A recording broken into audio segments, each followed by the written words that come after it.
구약 성경 민수기 23장 7절에서 12절까지 말씀입니다.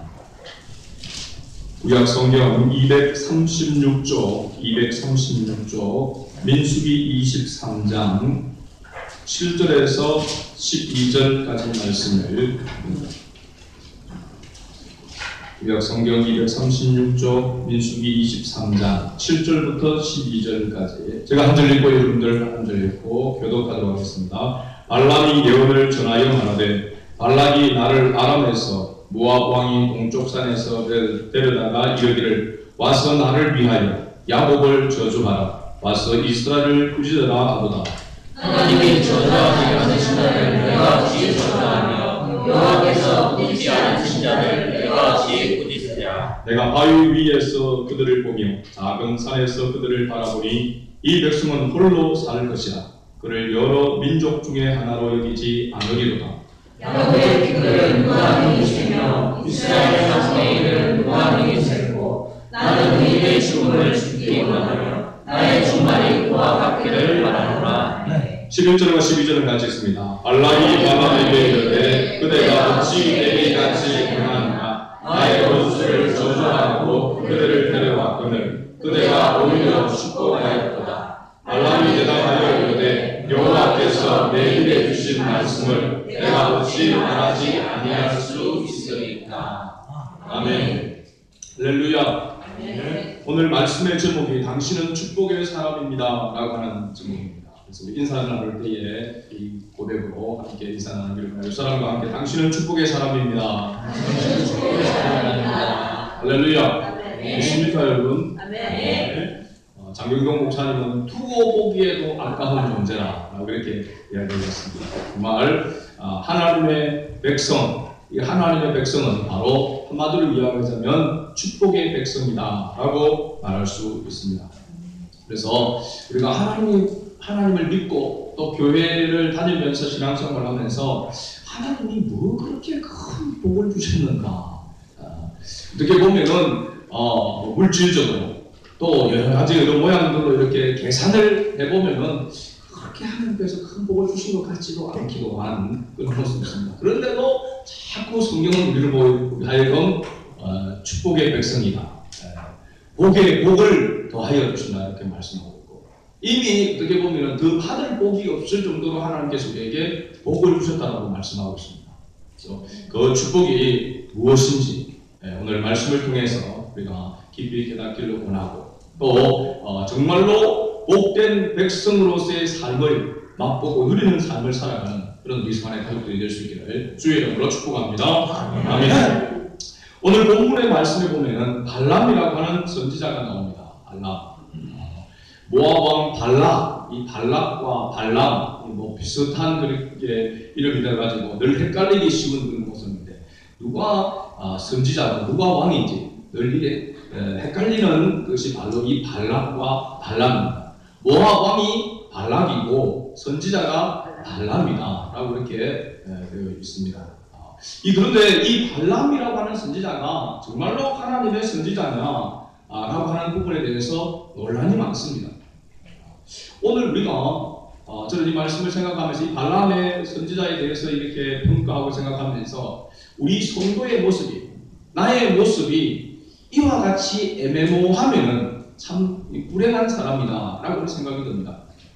이 발람이라고 하는 선지자가 여호와의 이름을 부르고 여호와의 이름으로 말을 하고 하는 그런 모습을 보면은 틀림없이 하나님의 선지자라고 이렇게 이야기할 수 있습니다. 그런데 어떻게 보면 이 발락 모압 왕에게 스카우트해가지고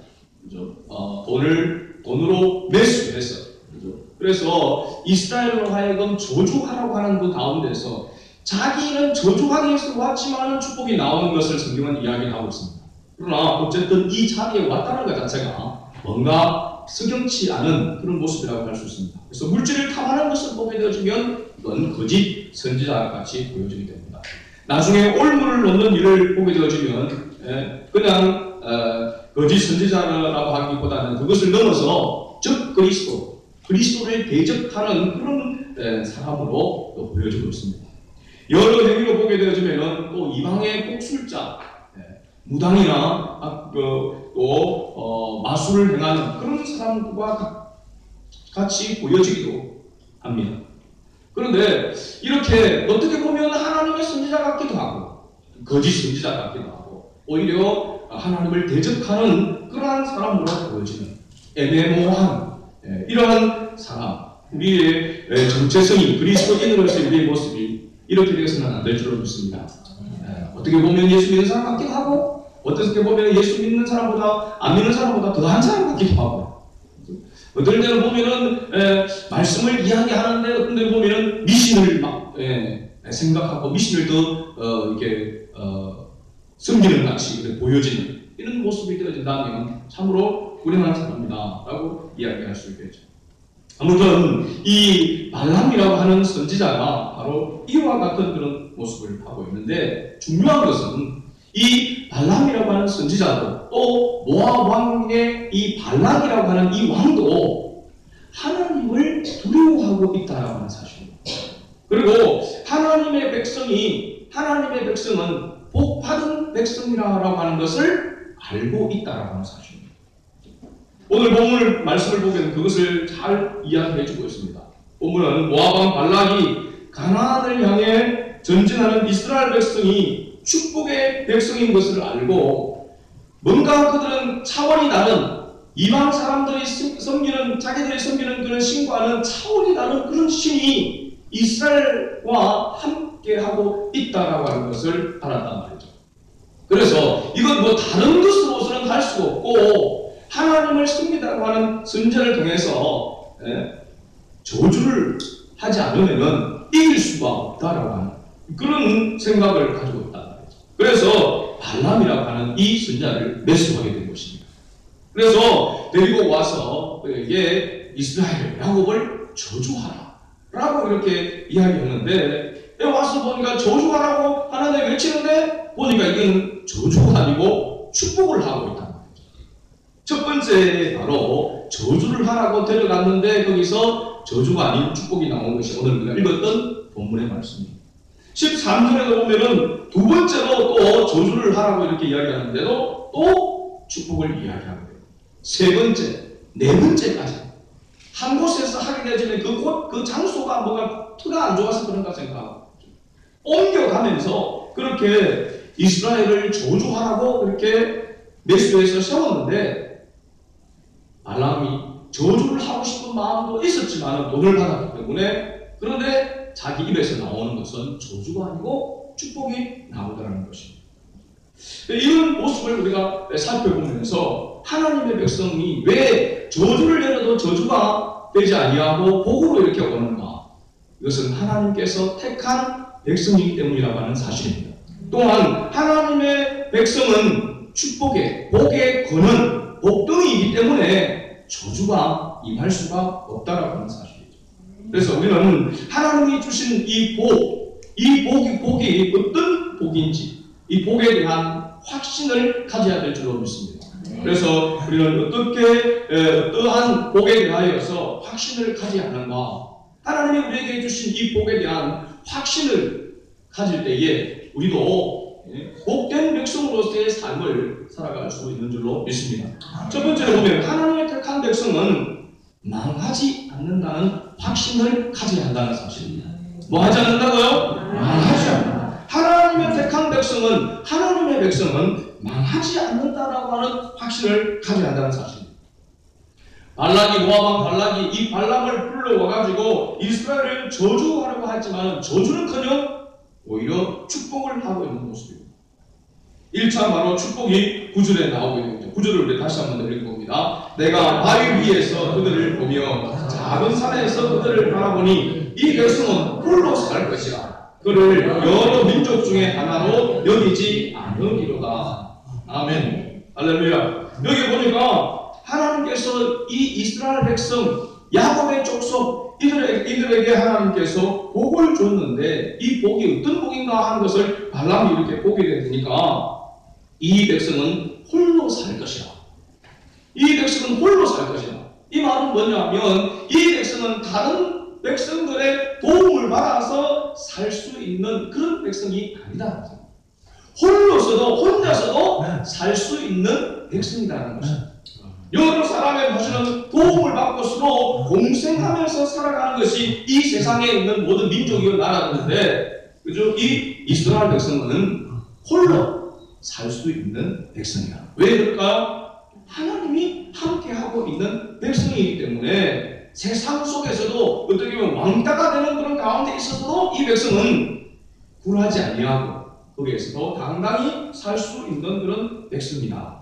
하나님이 함께 하시고 하나님이 도우시기 때문이다라고 말씀하고 있는 것이죠.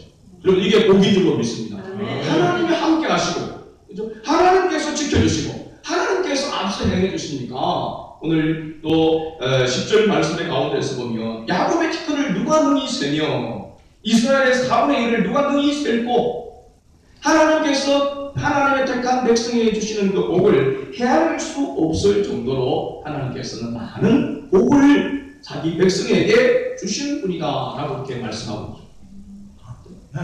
있죠. 하나님께서 아브라함을 부르시는 그 모습 가운데서도 하나님께서 아브라함에게 약속하실 때도 뭐였습니까? 이 백성이, 이 자손이 하늘의 뭐가 같이 묵별과 같이 수많은 헤아릴 수 없는 엄청난 그 별들과 같이 바다의 모래와 같이 헤아릴 수 없을 정도로 하나님께서 그러한 복을 주시겠다. 그러한 구원을 주시겠다. 실제적으로 보게 되면요, 지금 하나님께서 아브라함에게 약속하신 이 복이 바로 영적으로 오늘날 수많은 헤아릴 수 없는 많은 사람들이, 많은 민족이 예수 그리스도를 통해서 구원함을 받고 하나님의 자녀가 되는, 바로 축복의 바늘에 서게 되는 그러한 역사가 일어나고 있는 줄로 믿습니다. 그래서 하나님께서 택한 백성은 하나님께서 셀 수 없을 정도로 하나님께서 많은 복을 주시는데, 그러기에 이 백성은 하늘 꼭대기에 가도 살 수 있고 사막 한가운데 던져놔도 살아갈 수 있는 백성이다. 왜냐하면 홀로 내버려진 버려진 백성이 아니라 하나님께서 함께하는 백성이기 때문이다. 그렇게 말씀하고 있습니다. 오늘 저와 여러분들 어떤 형편 가운데 있습니까? 요즘 계속해서 이 사회가 얼마나 힘들고 어려운 가운데 있고 사람들이 뭔가를 붙들지 못하는 것 때문에 얼마나 약해져 가고 있는가 하는 것을 언론 매체들을 통해서 봅니다. 조금 힘들고 어려우니까 그냥 동반 자살을 하는 것이 예사가 되어져 버렸습니다. 지금 어떻게 보면 이게 유행처럼 좀 힘들고 어렵다. 그래서 이건 누구에게 이야기해도 그 어려운 그런 상황이고 형편이 있기 때문에 그럴 수밖에 없다라고 하는, 그러면서 이 나라를, 정부를 바라보면서 사람들 하여금 왜 그런 사람들을 돌보지 못하느냐라고 이렇게 책임지지 못하느냐라고 하는 그런 목소리가 나오게끔 많은 사람들이 지금 아까운 그 목숨을 버리고 있는 것을 봅니다. 참으로 안타까운 일이 아닐 수가 없습니다. 부모가 힘들어서 목숨을 끊는 것이죠. 자녀 어린 아이들을 데리고 같이 이렇게 스스로 목숨을 끊는 이런 모습을 보면서, 야, 이게 정말로 이 땅에 교회가 이렇게 많이 세워지게 되고 예수 믿는 사람들이 이렇게 많다고 하는데도 불구하고 아직까지도 참으로 힘든 그런 모습 속에 있구나 하는 것을 절감합니다. 왜? 하나님을 의지하게 되어지고 하나님의 도우심을 잊게 되어지면 어떤 상황 가운데서도 망하지 않는다라고 하는 이 믿음을 가졌으면 얼마나 좋을까. 그러면서 참고 견디면 하나님께서 길을 열어주실 것인데, 그러나 아무리 생각해도 인간적으로 생각해보니까 답이 없다는 거죠. 소망이 없어. 죽는 것이 그냥 최선의 방법이다 생각하니까 그렇게 동반 자살을 가족과 함께 생명을 내던지는 그런 모습을 봅니다. 오늘 우리 하나님의 자녀들은 반드시 하나님의 자녀는 망하지 않는다. 하나님의 택한 백성은 망하지 않는다라고 하는 이 확신을 가질 수 있기를 바랍니다. 그럼 성경에 보게 되어지면요, 복이라고 하는 말이 구약에서만 한 310번 정도 나오게 되어졌는데 그 가운데서 창세기에서 88번이 나옵니다. 창세기 첫 장에서 복이 나오고 계시록 마지막 장에도 복이 나옵니다. 그만큼 하나님은 우리가 복받기를 원하시는 것이죠. 성도는 복받기 위해서 태어난 백성이다라고 하는 것을 말씀해 드리고 있습니다. 그죠? 당신은 사랑받기 위해 태어난 사람이라고 하는 우리 본문도 있지만은 실제로 보면은 사랑받기 위해서 태어난 존재라고 하는 것보다도 실제로는 복받기 위해서 태어난 존재가 하나님의 백성인 줄 믿습니다. 그래서 보면 히브리서 11장 6절에 보면 믿음이 없이는 하나님을 기쁘시게 못하나니 하나님께 나아가는 자는 그가 계신 것과 그가 자기를 찾는 자에게 뭐 주시는? 상 주시는 이심을 믿어야 할지니라. 이 상이라고 하는 것을 다른 말로 표현하면 복이라고 하는 것입니다. 그렇죠? 네. 그를 찾는 자들에게 복 주시는 이심을 믿어야 할 것입니다. 할렐루야.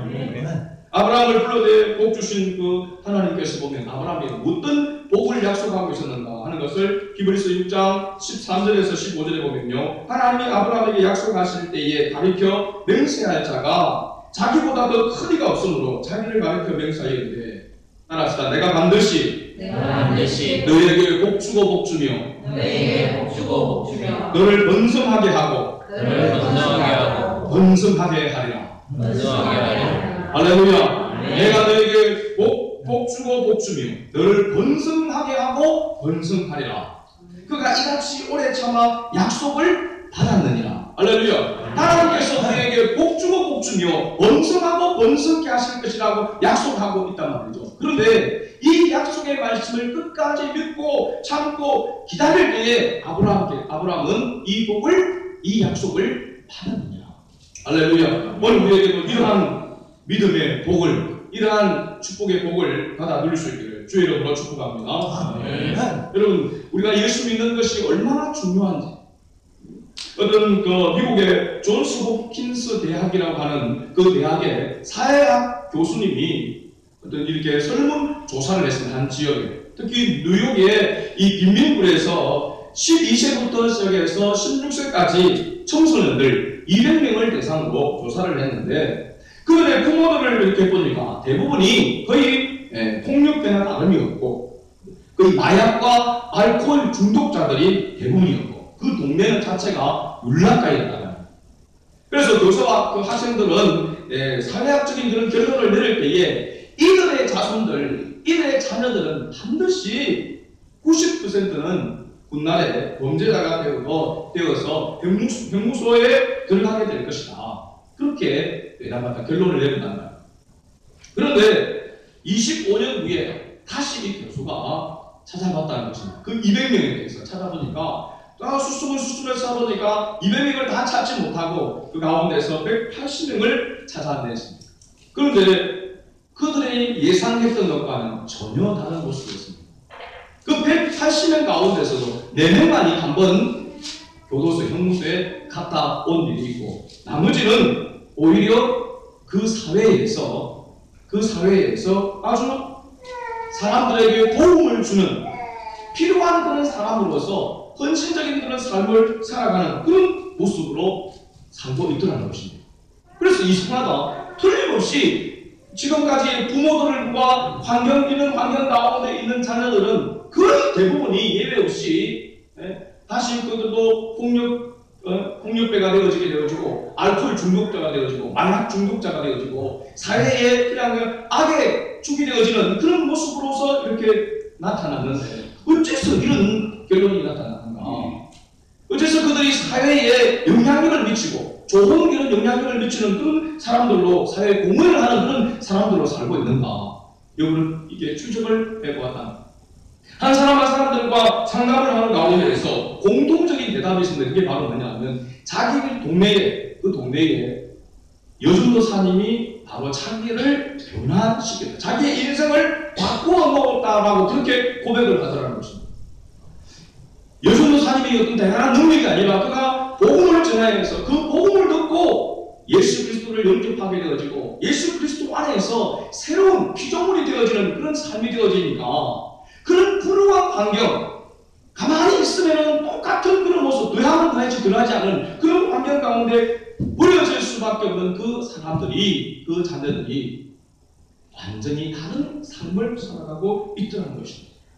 할렐루야. 예수 그리스도 안에 있으면 누구든지 그리스도 안에 있으면 새로운 피조물이다. 할렐루야. 예수 그리스도 안에 들어오면 바로 복덩이가 된다는 말입니다. 그런 자체가 되어진다라고 하는 것을 말씀해 주고 있는 것이죠. 어떠한 그러한 환경 가운데, 그러한 상황 가운데 있다 할지라도 그 상황 가운데서 새로운 삶을 살아가는 그러한 존재가 되더라는 것입니다.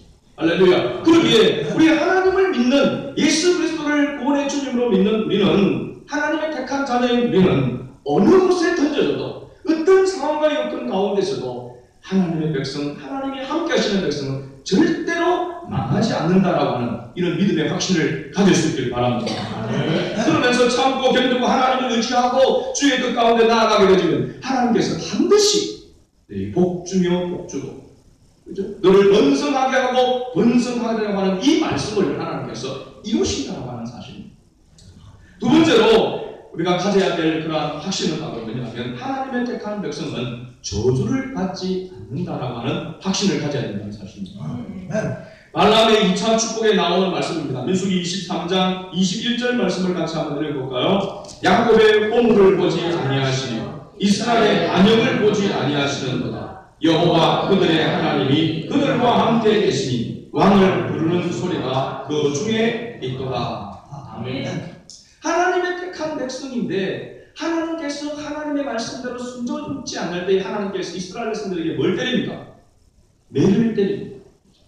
그런데 우리가 여기에서 알아야 될 것은, 하나님의 백성은 징계는 있어도 저주는 없다라고 하는 사실입니다. 징계는 뭐 하기 위해서 징계하는 겁니까? 더 올바르게, 더 좋은 길로 가라고 채찍질하는 것입니다. 저주는요, 다시 회복할 수 없는 것을 이야기하고 있습니다. 그래서 하나님의 백성은 징계는 있어도 저주는 없다라고 하는 사실입니다. 또한 하나님의 백성은 한번 따라합시다. 시련은 있어도 실패는 없습니다. 할렐루야. 우리가 잘 아는 말씀인 책도 나온 적이 있습니다. 시련은 있어도 실패는 없다. 하나님의 백성, 그래서 저도 목회를 하면서 이런 부분들을 참 많이 깨닫습니다. 또 동기들이나 후배들한테 또 개척을 하려고 생각하는 그런 분들에게 그런 이야기를 자주 합니다. 목회는 성공도 실패도 없다. 사람들이 볼 때는 큰 교회를 짓고 많은 사람들이 모이고 좋은 차를 타고 다니고 뭐 그렇게 하면은 세상에서 성공했다라고 이렇게 이야기하지만, 하나님 앞에서는 그게 성공이 아니다.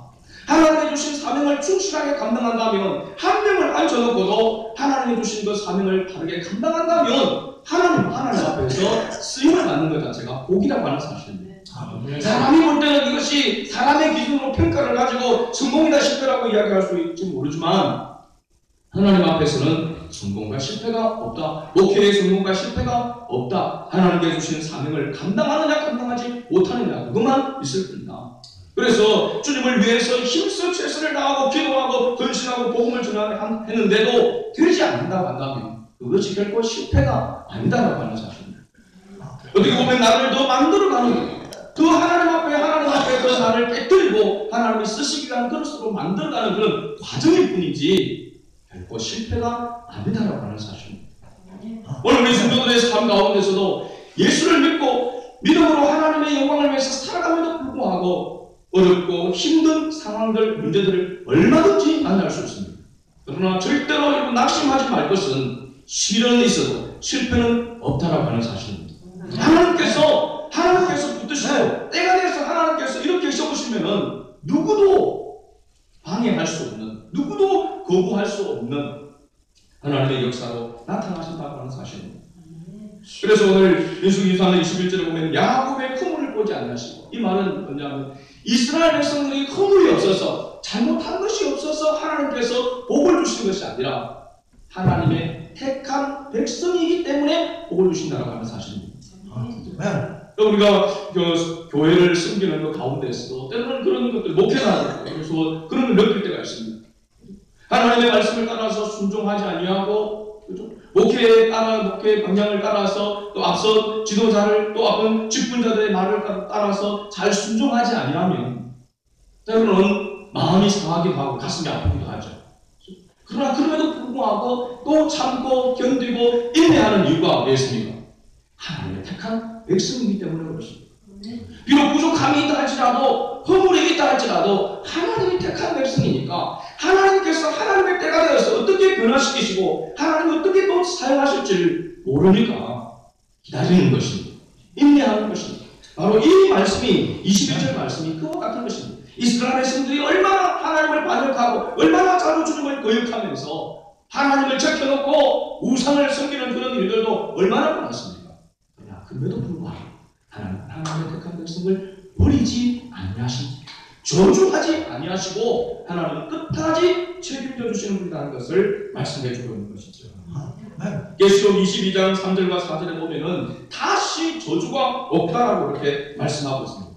왜냐하면 예수님께서 친히 그 저주를 담당하시기 때문에 죄로 말미암아 영원한 멸망에 받을 그 일을 예수님께서 나를 대신해서 우리를 대신해서 십자가에서 그것을 담당해 주셨기 때문에 다시는 저주가 없다라고 이야기하고 있는 것이죠.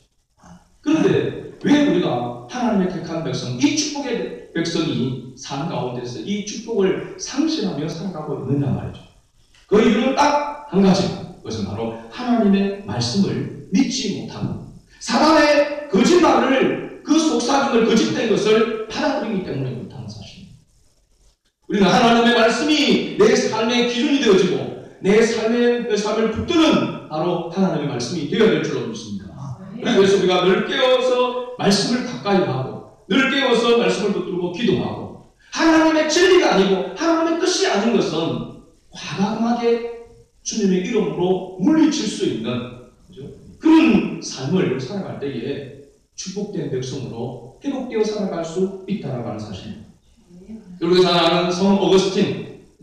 그럼 우리가 사실은 신앙생활하는 가운데서 성경도 많이 읽어야 되지만 성경 다음으로 많이 읽혀지는 책이 바로 3대 고전이 있다고 했죠.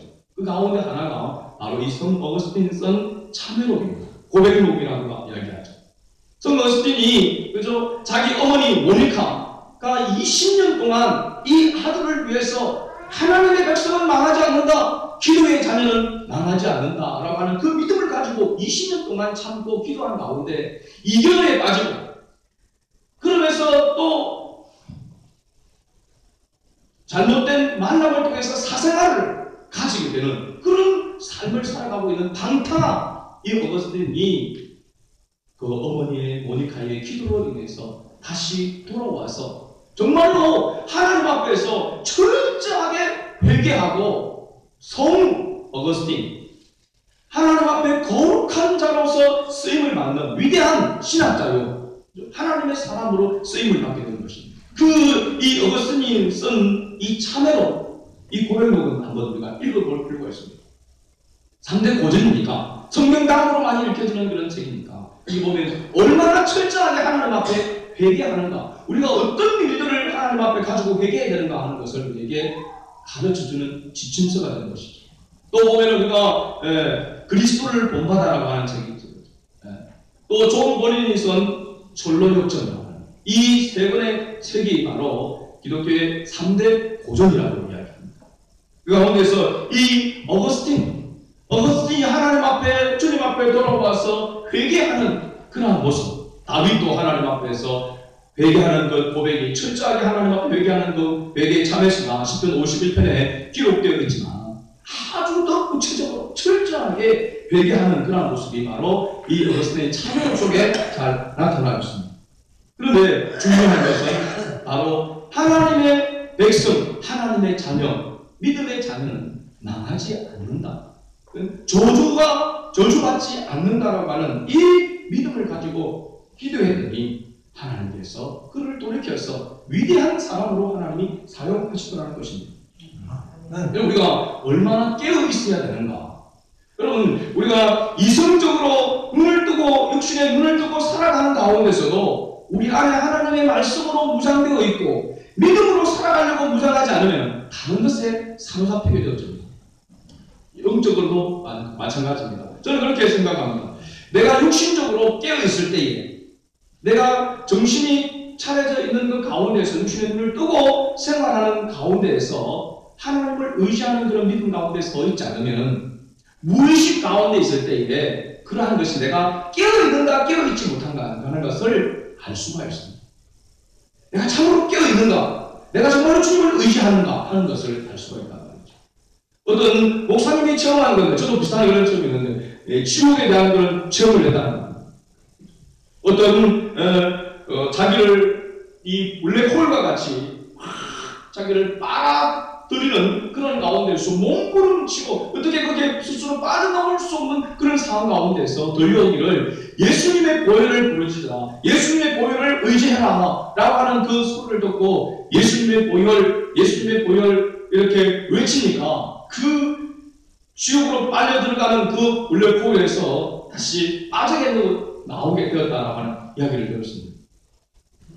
우리가 뭐 소위 말하면 가위에 물린다, 가위에 물림이라고도 이야기할 수 있습니다. 저도 한번 제가 청년대에 있습니다. 청년대에 교회에서 잠을 잤는데 지금 그 교회도 큰 교회가 아니라 목사님이 출타하시고 사모님이 아이들하고 무섭다라고 저거 총각이라고 교회 와서 기도하고 좀 이렇게 잤으면 좋겠다. 그래서 뭐 그렇게 하겠다고 와서 교회에서 기도하고 찬양하다가 딱 잠을 잤는데 의자에 누워서 이 장기 의자에 누워서 이렇게 딱 잠을 잤는데 바로 잠이 드는과 동시에 정말로 꿈이라고 느껴지지 않을 정도로 바로 잠이 눈을 감은 그 동시에 시큼하게 큰 손이 다가오면서 발목을 딱 잡고 드는 거예요. 근데 그 꿈 가운데서도 무의식 가운데서 내가 여기에 몸이 들려져가지고 공중으로 뜨면은 내가 죽겠다라고 하는 그런 생각이 들더라고요. 그러면서 땀을 흘리면서 그때 하나님 앞에 기도하고 깨어있었던 그것이 저에게 큰 힘이 되어서 나사렛, 이것은 성령이 아니라 사단의 역사라고 하는 것이 느껴져서 예수님의 이름으로 물러갈지어다, 예수님의 이름으로 물러갈지어다, 예수님의 이름으로 물러갈지어다 그렇게 외칠 때에 그 시커먼 손이 발목을 놓고 사라진다. 저는 이게 가히 물림이다라고 하는 것으로 생각할 수 있습니다. 그러나 중요한 것은 가히 물리든지 어떤 상황이 되든지 그때에 내가 예수님의 이름을 부르느냐는 겁니다. 예수님을 의지하느냐 안 하느냐가 중요하다고 하는 사실입니다. 우리가 어떤 상황 가운데서도 무의식 가운데서도 꿈속에서라도 악한 영이나 사단의 역사가 있을 때에 예수님의 이름으로 물리칠 수 있는 깨어있는 성도가 되어야 될 줄로 믿습니다.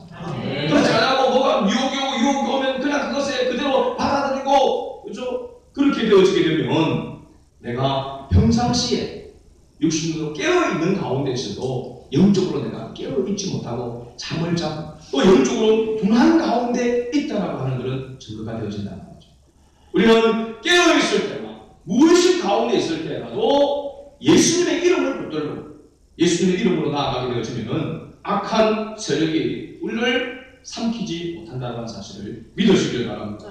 그래서 매 순간순간마다 주님의 보혈을 의지하고 예수 그리스도의 십자가를 의지하지 않으면 우리가 이길 수가 없다라고 하는 것을 기억하고 늘 항상 주님의 이름을 부르면서 우리에게 유혹하는 그러한 어둠의 영들을 물리치는, 그래서 정말로 축복된 삶을 삶 가운데서 누리는 저와 여러분 될 수 있기를 바랍니다.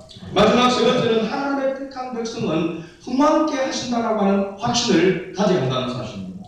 여러분 민수기 24장 5절에서 7절 말씀을 한번 같이 읽어볼까요? 24장입니다. 민수기 24장 5절에서 7절까지 말씀입니다. 같이 한번 읽어봅니다. 야곱이여 이 장막들이 이스라엘이여 이 거처들이 어찌 그리 아름다운고 그 벌어짐이 골짜기 같고 강가의 동산 같으며 여호와께서 심으신 진향목들 같고 물가의 백향목들 같도다. 그 물통에서는 물이 넘치겠고 그 씨는 많은 물가에 있으리로다. 그의 왕이 바닥보다 높으니 그의 나라가 흥왕하리로다. 아멘. 할렐루야. 하나님께서 하나님의 택한 백성을 축복하시되 흥왕케 하시는 복을 하나님께서 분명하게 주시겠다라고 약속하고 있습니다. 중요한 것은 우리가 이것을 믿고 삶 가운데서 주님을 의지하느냐, 하나님의 말씀을 붙드는 삶을 살아가느냐, 그렇지 않느냐에 따라서 이 복을 누리는 자가 되어지고 아니면 이 복된 백성임에도 불구하고 복을 누리지 못하는 삶을 살아갈 수 있다는 사실입니다. 어쩌면 오늘 보면 대부분 안티 기독교인들이라 이렇게 이야기하지만 그런 사람들을 빼갖고 보편적으로 보면요, 아직까지도 예수 믿지 않는 사람들은요, 목회자들을 이렇게 생각할 때에 저도 이렇게 깜짝 놀랐습니다. 보통 인터넷이나 이런 댓글 달려보면 예수 믿지 않는 사람들이 예수 믿는 사람들을 얼마나 노골적으로 비판하고 입에 담을 수 없는 그죠? 그런 말들로 이렇게 모욕적인 그런 부분들을 이야기하는데, 근데 실제적으로 보면요, 제가 이렇게 가끔씩 운동을 이렇게 헬스를 이렇게 하면서 만나는 사람들을 보게 되어지면요, 그 사람들이 어떻게 저 사람들은 예수 믿지 않는데 예수 믿지 않는 사람들인데도 불구하고 목회자에 대해서 더 신성시하고 있습니다. 저하고 테니스를 치면은 조금 다치면 야 목사님 기도를 많이 하고 오시는 분이 그런 이야기를 하게 되어지고 목사님한테 이기면 뭘 받는다고 농담으로 물론 이제 그런 말을 하겠지만 그런데 그런 생각들이 사고들이 그 속에 있다라고 하는 사실입니다. 그래서 보면은 나이가 제가 훨씬 이렇게 적음에도 불구하고 꼭꼭 존댓말을 이렇게 하고 자기들끼리는 나이 차이 나면 그냥 반말하고 그냥 이렇게 하거든요. 그 사람들은 그런 이런 모습을 보면서 그래도 아직까지 보편적으로 이렇게 볼 때는 그렇지 않구나 하는 것을 봅니다. 근데 오히려 교회 안에서 여러분 교회 안에서 목회자들을 건의를 갖다가 완전히 짓밟고 그런 모습들을 봅니다. 이번에도 우리가 사천시 기독교 연합회 이렇게 모였지만 누구라고 이야기를 할 수 없지만 어느 교회 장로님 이야기하시는 그런 모습을 보니까 참 마음이 아프더라고요. 또 한 말을 참 좋은 말이고 바르게 하기 위해서 지적하는 그 말인데 해서는 안 될 말들. 이 사천시 기독교 연합회가 목사들 친목 단체가 아니라고 한다면 아니 그런 말을 왜 합니까? 그죠? 친목다 그래서 제가 석이기 때문에 나와서 이야기하면서 아니 목회자들이 서로 친하고 교제를 잘 해야 이 지역을 위해서 발전을 위해서 함께 마음을 모으기도 하고 연합회가 더 잘 되는 것이지. 그럼 목회자들이 서로 경계하고 친하지 않고 서로 적대시하고 그러면 되겠냐고. 먼저 우리가 그 안에서 하나가 되어지고 합해야 뭔 일을 할 수가 있는 것이지. 그래서 운동도 하고 친교를 이렇게 해야 앞으로 뭔가 일을 할 수 있는 거지. 조금 잡으면 꼬투리를 잡아가지고 제가 보니까 매 모일 때마다 오셔가지고 하는 말이 꼭 한마디 찌르고 이야기를 하더라고요. 내가 진짜 아니다. 그냥 좋은 말만, 바르게 하는 그 말만 하면은 누군 수긍할 텐데 꼭 앞에 한마디 탁 던지는 게 마음을 상하게 넣고 이야기를 하더라고요. 그건 성경적이지 않습니다. 자, 우리가 성경을 보더라도 하나님도 주님의 몸된 교회가 잘못하고 있을 때에 하나님의 백성들이 잘못하고 있을 때에 와가지고 그나마 잘하고 있는 것을 먼저 칭찬을 하고 그런 다음에 잘못하는 것을 지적한다고 그러죠. 여러분 소아시아 7교회 가운데서 보면요 주님께서 그 교회들마다 나와서 말씀하실 때에 잘못한 것들을 지적할 때 보면은 먼저 잘하고 있는 것에 대해서 칭찬을 하고 그 다음에 잘못한 것을 이야기를 하더란 말이죠. 여러분 우리가 자녀들을 가르칠 때도 마찬가지 아니에요? 먼저 기분 나쁘게 만들어 놓고 바르게 하라고 가르치면요 안 듣습니다. 이미 마음이 상해버렸는데 남편한테도 마찬가지고 아내한테도 마찬가지입니다. 잘못한 것에 대해서 막 그것만 집중적으로 이야기해 놓고 그 다음에 바르게 가르치려고 하면은 안 듣습니다. 속에서 니나 잘하시오 이렇게 얘기하죠. 엄마 아빠나 잘하세요. 그죠? 그래야 된다는 거죠. 마음이 열려져야 받아들이게 되는 것이죠. 오늘 우리 교회 안에서 교회 밖에서는 예수 믿는 사람들이 예수 믿는 사람으로서 복의 사람으로서의 권위를 회복할 수 있기를 바랍니다. 어떤 성도가 성 가운데서 5가지 확신과 7가지 축복을 믿자라고 하는 글이 있는 것을 제가 소개를 하는 겁니다. 5가지 확신은 바로 뭘 이야기하냐면 구원의 확신 첫째가, 두 번째는 사죄의 확신, 죄의 사함의 확신, 그 다음에 하나님의 인도하시는 인도의 확신, 그 다음에 반드시 주님께서 함께 하심으로 승리할 것이라고 하는 승리에 대한 확신, 그 다음에 하나님 앞에 주님의 이름으로 믿음으로 간구하는 그 기도에 하나님께서 응답해 주신다는 응답의 확신. 할렐루야. 구원의 확신, 죄의 용서함의 확신, 하나님께서 주님께서 인도해 주신다는 인도의 확신, 그 다음에 승리의 확신, 그 다음에 응답의 확신. 이 5가지의 확신을 가지고 살아갈 수 있기를 바랍니다. 7가지 축복은 하나님의 자녀가 된 축복이 첫 번째, 두 번째가 바로 성령의 인도요, 세 번째는 기도의 응답, 네 번째는 천사의 도움, 다섯 번째가 흑암을 꺾는 권세, 여섯 번째가 하늘의 시민 권세, 그 다음에 일곱 번째가 세계 복음. 이 다섯 가지 확신과 일곱 가지의 이 축복을 우리의 삶 가운데에서 누릴 수 있기를 주의 이름으로 축복합니다. 네, 오늘 발락을 가르쳐서 이스라엘 앞에 올무를 놓아 우상의 제물을 먹게 하였고 또 해금하게 하였느니라. 계시록 2장 14절을 보면 이 발람 선지자에 대해서 이렇게 결론으로 이야기를 하고 있습니다. 그래서 앞에서 이야기했지만 여호와의 이름으로 예언을 하고 있는 선지자 같이 보여지지만 결국은 하나님의 백성을 올무에 빠뜨리게 되기는, 그래서 발람의 길로 행하지 말고, 할렐루야, 우리가 발람의 길을 따라갈 것이 아니라 하나님께서 우리에게 요구하시는 그 길은 바로 주님이 원하시는 그 길로 나아가야 될 줄로 믿습니다. 하나님의 백성이 하나님의 백성다운 삶은 하나님의 통치 아래, 하나님의 다스림 안에 그하는 삶을 살아갈 때에 하나님의 백성으로서의 삶을 누리게 된다고 하는 것을 우리는 꼭 기억하고, 또 어떤 형편과 환경 가운데 있다 할지라도 하나님의 백성은 뭐 하지 않는다? 망하지 않는다. 하나님의 택한 백성은 저주를 받지 않는다. 하나님의 택한 백성은 하나님께서 반드시 흥왕하게 하신다라고 하는 사실,